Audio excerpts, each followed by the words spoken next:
to do? What's up, you guys? Welcome back to my channel. We are going to talk about RHOP, Real Housewives of Potomac. Now, Robyn, cut it out. Cut it out. Cut it out.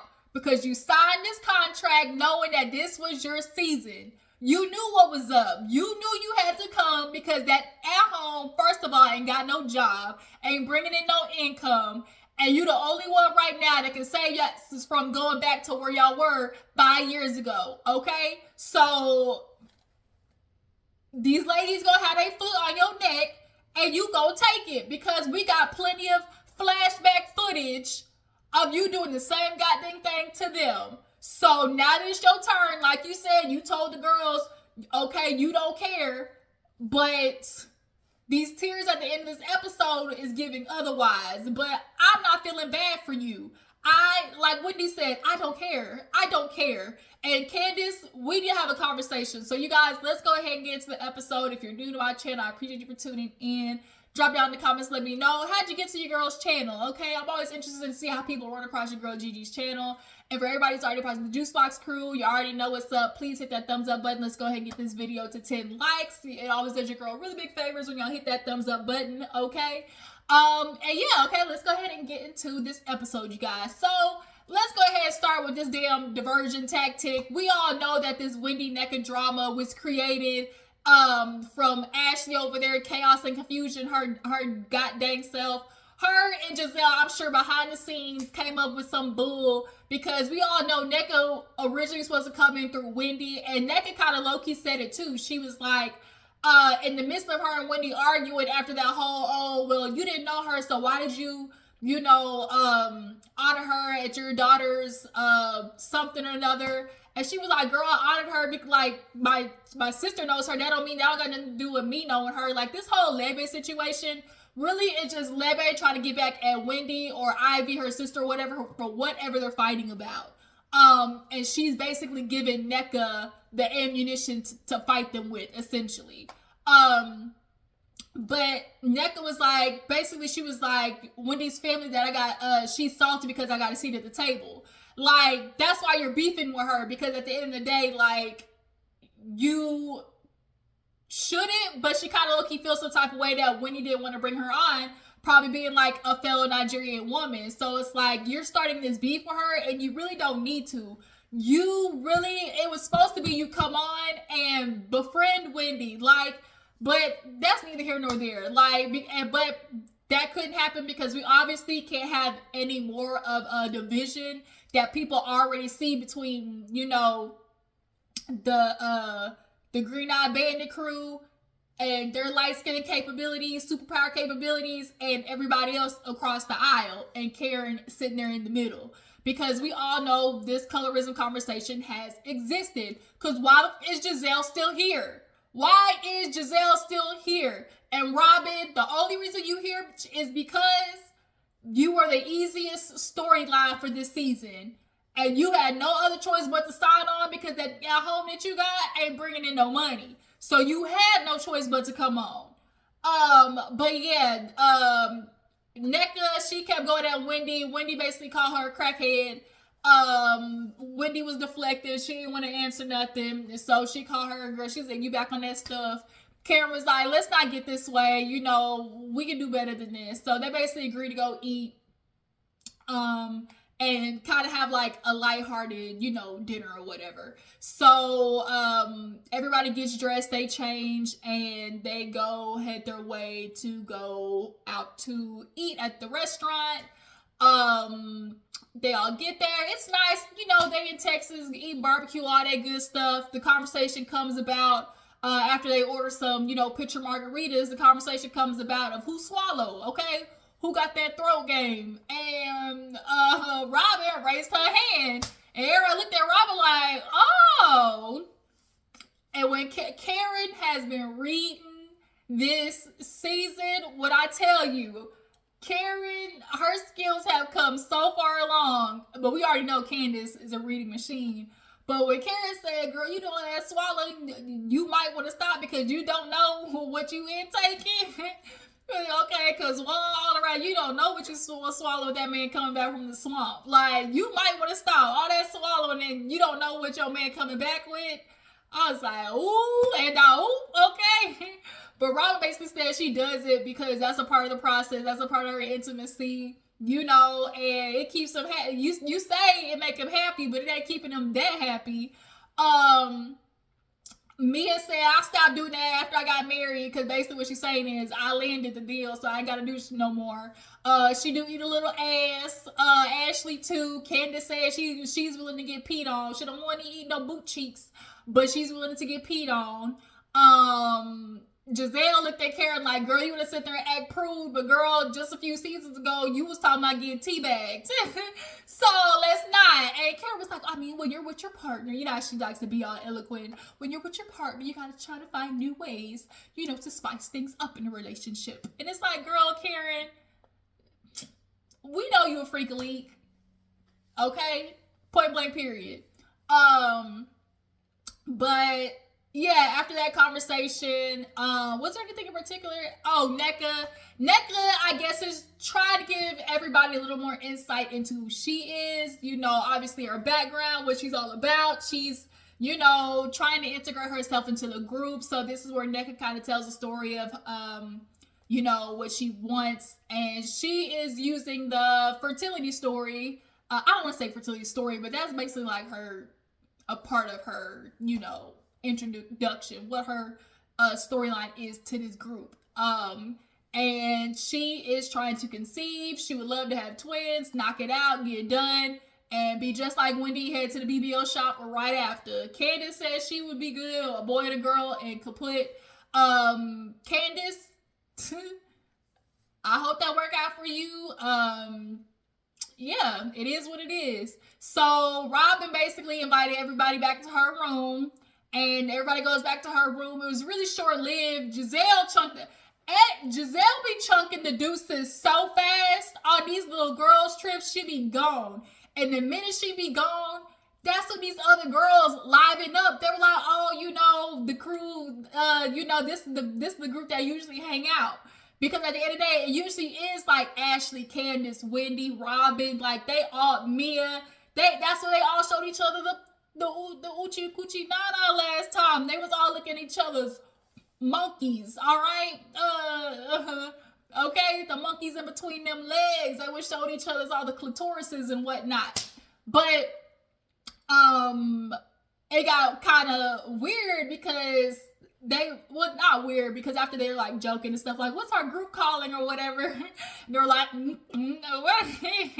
like we see moments like this. And I think for Candace, honestly too, as she said, like this is where she has this battle, because her and Robyn did have a building relationship, and when they go out and when they're not around Giselle, Robyn is cool. And so I think that's why also Wendy and Candace ain't getting into her ass the way they really should, because a part of them likes Robyn, which a lot of people, when we first saw Robyn, we liked her.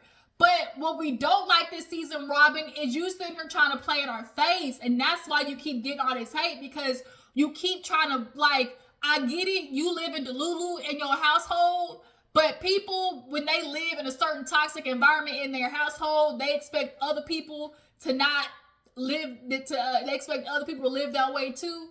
And bitch, we're not living in DELULU with you. We're not doing it. We're not doing it. And you want to get pissed off. But nonetheless, like, it's moments like these where it's like we like Robyn a lot more, but it still ain't gonna take the fact that this season your ass gotta get lit up, because you played games last time. You played games last season for real. And so after they kind of did that joking around, Candace asked for Robyn's shoes, and she was like, wow, just yesterday you hated me, you was talking all trash, now you wanna borrow my slippers.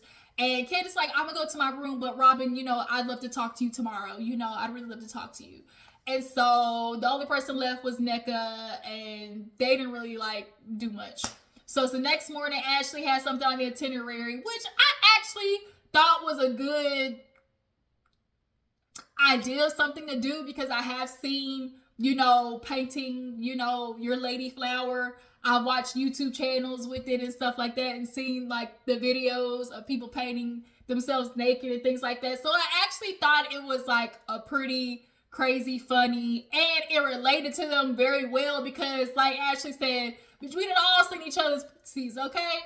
But before they all came in, I forgot, this is where we also see the bullshit with Giselle, because when Robyn and Ashley were in, Giselle was like, oh, Robyn, I wasn't being a good friend to you last night. I left you with the people who do nothing but talk about you or whatever and drag you on the internet. And Robyn's like, yeah, Candace, she dragged me all day and then like she want to come in my room. Giselle, I don't even know why she went there anyway. Well, bitch, she invited everybody back to her room. What are you talking about? Y'all literally just sat down all together for dinner. What do you mean? And so, Giselle, like, Robyn gets around Giselle and changes immediately. And so, after everybody starts coming in, Ashley lets the girls know, look, we gonna paint our own coochies. Karen was like, huh? She was like, what now? And she was like, y'all need to stop acting so prude. Like, y'all literally looked at each other these last seasons. Like, let's stop. And so, in the midst of trying to keep from doing that, I guess Karen was like, well, Robyn, because of, your situation and you haven't necessarily, talked to other ladies in the group, it is creating a little bit of a divide. And we would like to know more about you and checking and make sure that you're okay, but you haven't spoke to us. So at least I would love to ask, like, how are you doing? Are you okay? And she was like, well, I'm not creating a divide in the group. I'm not going to talk to people who even haven't sent me a text message of, checking in and making sure I'm okay. And so Candace is like, well, what about my text message? And she did. She was like, in regards of, whatever else was going on besides that, I'm sorry. I feel bad for you. I hope you're doing okay. And Robyn basically looked at Candace like, really, bitch? Like, really? You text me that, but you still dragging my ass for filth on Twitter. And Robyn, I don't know, like, you and Giselle do this thing of, like, just naively forgetting all the shit that you do to people and how you play a part in your own suffering. That's something, for a lot of people don't understand. What part do you play in your own suffering? And as Karen told Robyn, bitch, you get tore up on your own recognizance. Like, that was you. You got yourself in that situation. You're the one. She was like, oh my God, I've been going through so much hell. I have been my life has been hell. I've been tormented, And Candace is like, bitch, so am I. And she was like, well, not at my, she was like, but at my expense. Oh, word? One, Robyn, let's not sit here and act like you didn't know your dusty ass friend Giselle was her having that situation with Candace, benefited you. Because as long as Giselle was beefing with Candace, you knew there was no chance of the conversation of you popping up. Let's get that straight, okay? And Wendy asked the perfect question. Well, if that was so, then how come we never saw, like, you at least with your homegirl talking about, girl, like, this is what I'm going through. I'm struggling, like, I'm going through a lot. And Giselle was to pipe up, well, just because y'all didn't see it, doesn't mean it didn't happen. And Karen was like, bullshit, like, girl, let's stop. Because at the end of the day, if you and Giselle, especially not the fact that y'all had that conversation, but y'all had that conversation on camera. Let's stop it. You didn't have a conversation like that on camera for the world to see. Giselle, ain't about it not happening. Oh, I'm sure it did happen. But the point was on camera. All right? So, like Karen said, bullshit, okay? So, Robyn, y'all know she loves doing the dramatics. I don't know what it is with her and the fucking dramatics. I'm so glad Wad Dixon is not here. Then we got because Karen was like, stop it, Robyn, like, you need to be held accountable. Like, you sat there and lied and let all last season go and you were not being honest. Oh, you want to hold me accountable? You want to hold me accountable? What, you want to beat me up? And it's like, Robyn, why do you keep making it like she does all these theatrics like that's supposed to, like, she's making about something other than what it is. Like, girl, it's not even about beating you up. Like, not for real, for real. Like, you gonna feel beat up in the process, sure, because, bitch, we're gonna keep our foot on your neck. But at the end of the day, it is about holding you accountable, because you knew coming last season that you were dealing with that BS, and then you didn't discuss it. But yet, you worried about Karen and Blue Eyes and her tax situation, and how Ray like another woman, and Candace with Chris and all of his shit. And then, like, girl, we never you ran up on Ashley and her restaurant. Girl, you have been hell on wheels, you and Giselle. But people give you a little more slack because we see you more as the sidekick instead of the initiator. But it still doesn't negate your actions as the sidekick. So, girl, yeah, you ain't nobody beating you up in the process, but you gonna feel like it, because at the end of the day, you deserve what's coming to you. And girl, you sitting here spinning around with your ass cheeks clapped together with your damn boom boom stuck in between. It looked, when she turned around, I know everybody saw that, was like, girl, like, sit your ass. Even Giselle had to look on her face like, and it's so, everybody started coming for her. She was like, see, you're attacking me. You know, how do you want me to talk to you, but you steady attacking me? I'll answer any of your questions. So, Candace asked, well, okay, you said on Watch What Happens Live that you didn't read the text messages or read the DMs. Was there not any part of you that wanted to read the messages? And she was like, what? No, like, I mean, no, because, I mean, really also, too, like, one, you know, he deletes all his stuff, you know, you know, he don't even have, like, coaches' numbers. He's always like, man, I don't even know who this is, text to me, like, they have to reach out to me because, you know, he don't even, you know, keep stuff. He's just, and so she's like, what is he deleting them for, security? And she was like, you know, Watch is weird like that. When I tell you, Wendy, the way she looked at the camera and rolled her eyes, literally, Wendy was everybody. Literally, Wendy was the representation of the viewers. Like, man, don't play. This reason, like, people, I hate when people play on my intelligence. That is one of my triggers. Robyn, you would get so much further actually being honest. Really and truly actually being honest. And the fact that you really gonna mess yourself out of a job because you refuse to be honest. Who gonna pay the bills then? Because Juan certainly ain't getting hired no time soon. No time soon, okay? So who paying the bills? Because ain't nobody buying motherfucking hats like that, all right? So if you want to F yourself out of a job to protect that nigga who can't even keep his dick in his pants and coming back home to you and blaming you for everything, and I'm sure it's all types of abusive, mentally, emotionally, spiritually, all them things, girl, clearly be my guest. But like, it's sad. But the way you, like, Giselle was like, you know, in Robyn's defense, you know, trust. You know, when you trust somebody, you have to do that. But me, on the other hand, I'm looking, and that's the thing, like. And then for me, it clicked when she was like, oh, you know, I was like, oh, when I watched What Happens Live, when Eddie asked, like, well, did you read the message? She was like, well, no, because I didn't need to. Like, I trust him.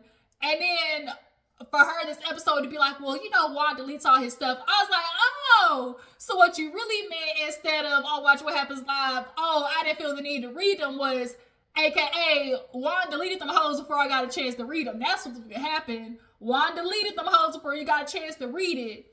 And so now you can't verify none that he said because it ain't there. So, yeah, everybody was getting in Robyn's ass, and she want to sit there and act like she's confused why people want to know all this information. She's like, if I didn't even tell my mama, why would I want to tell y'all? Like, girl, okay, first of all, we already know why you ain't telling your parents, because they took that ain't shit ass nigga in, okay? They took him in, and he's sitting there doing you dirty. Like, of course you ain't want to tell your parents. But now they know for sure, or they been knew, obviously, when the headlines take over. But at the end of the day, you know, being on this show, you have a duty. You have a duty to tell the truth of what's going on in your life. And if you want to sit there and hold everybody else to the fire, bitch, when the heat turn your way, get ready, okay? Because you about to get to cooking.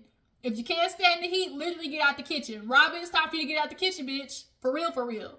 Ashley comes to her savior. She's like, wait a minute. You know, all I wanted was for us to paint some pussy, but you know, we gonna have to divide up in groups. So half of them go to the distillery, the other half go boot shopping.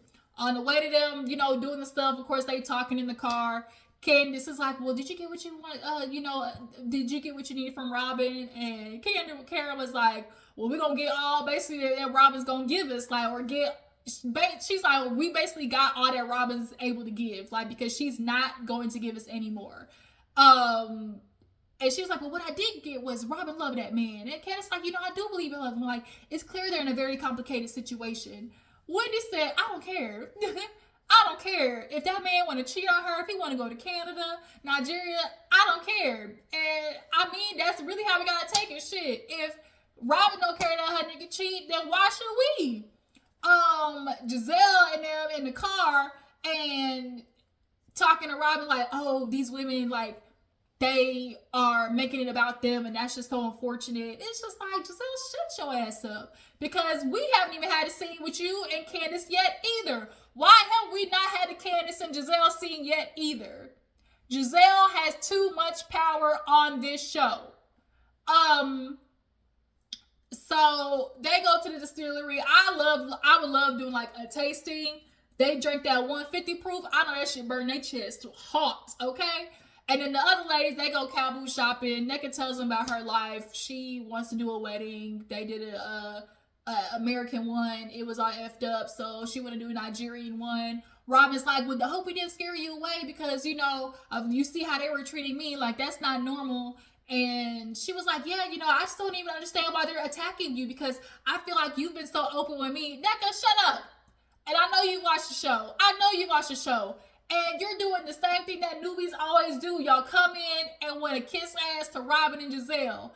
And have y'all not seen that does not work? The same formula. Newbie come in, kiss Robyn and Giselle's ass. It don't work.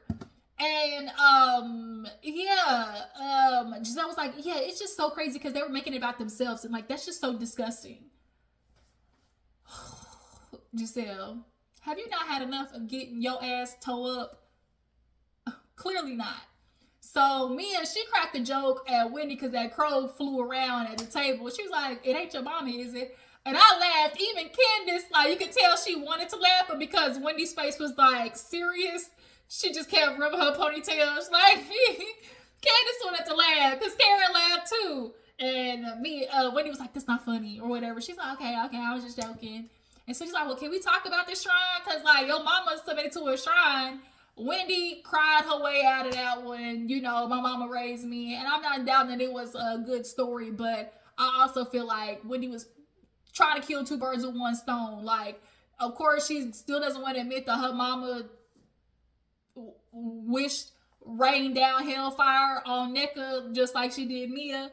But also trying not to make sure that, you know, that Nigerians, because some people do believe, like, okay, witchcraft, voodoo, and everything like that of them. So, trying to kill two birds with one stone.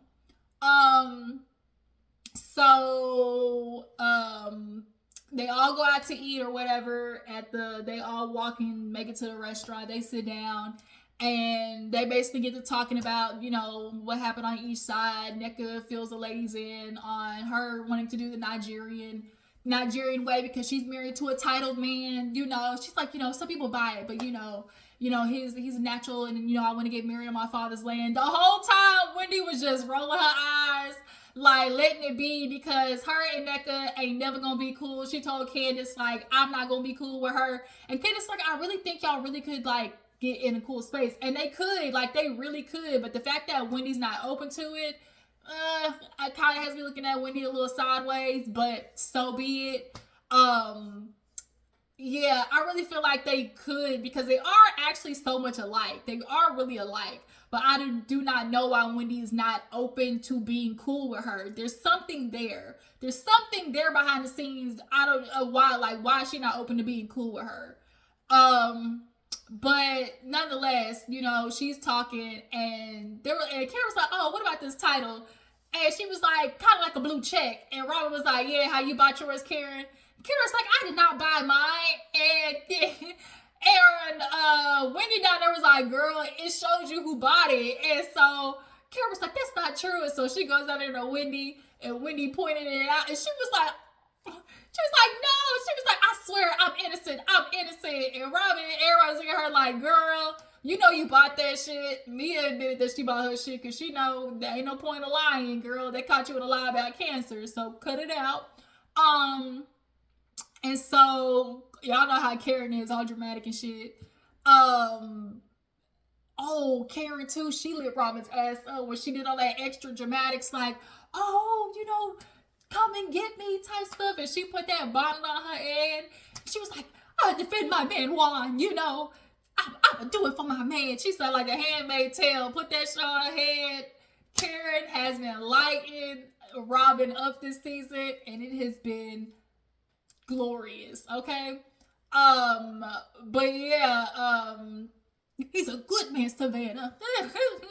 So, yeah, so then at the table, they start talking. It's clear that everybody's walking on eggshells of these topics to discuss. Very clear, sitting at that table. Because then Mia tries to move to, well, Ashley, you're still getting a divorce, right? And Ashley knew it was coming. You can see the look on her face. Yeah, you know, yeah, we just have some things to work out. Candace is like, girl, did you even file? You should have your shoes on running. Even though this man plucked you up from under the bridge, like your mama, you and your mama from up under the bridge, and put you in the condo, why do you not have your running shoes on? And it's because that nigga's still paying bills. That's why. Ashley thought she hit a lick, but Michael outsmarted her in that fine print, okay? So now she's stuck, like Chuck. But you can't be sitting there with these storylines about you getting a divorce no more. Like, bitch, we caught on. And so with me, it's like, speaking of Michael, Candace, he's suing you. She's like, I'm not discussing that. And so Robyn's like, so do we just need a list of what we can and can't talk about? And I was, are you sure you want to go there, Robyn? Because Candace is like, girl, don't be dense. And she's like, what do you mean? She's like, I don't think it's smart to talk about legal situations, and you should know about people, being that your husband just went through something legal last season and you was talking about it, and or you knew not to talk about it because it, you know, possibly made things worse. And then Wendy piped up and was like, yeah, you don't think the fact that your husband had a Title IX violation, like, and the fact that he lost his job? And she was like, no, you know, the state of Maryland is defending him because they know he's innocent. And she went through this whole story about how Juan did what he was supposed to do or whatever. And she get mad at confession like, oh, Winnie trying to be a smarty pants. She don't know nothing. No Title IX violation, nothing. And so it's like, Robyn, you might want to stop defending Juan, because the nigga don't give a damn about you, clearly don't. I hope you find your way out of this, Robyn. I hope you find your way out of the land of delusion. So they all get up to leave to go play chicken bingo or whatever. They all go change. They go to the hotel, come back, and they all up in the car.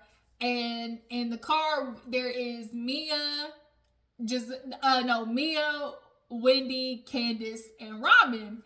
And Mia's like, oh, like, you good sit back there with her? And Candace is like, I'm fine. And Wendy asked Robyn, like, oh, are you better than this morning? She's like, yeah, like, I'm still gonna be the same. And Candace is basically just told Robyn, like, look, as far as the whole legal situation, because you went through it, I'm just saying in that situation, I don't think it helped Juan. So you of all people would know it's not smart to speak on a legal situation. That triggered Robyn, and she just...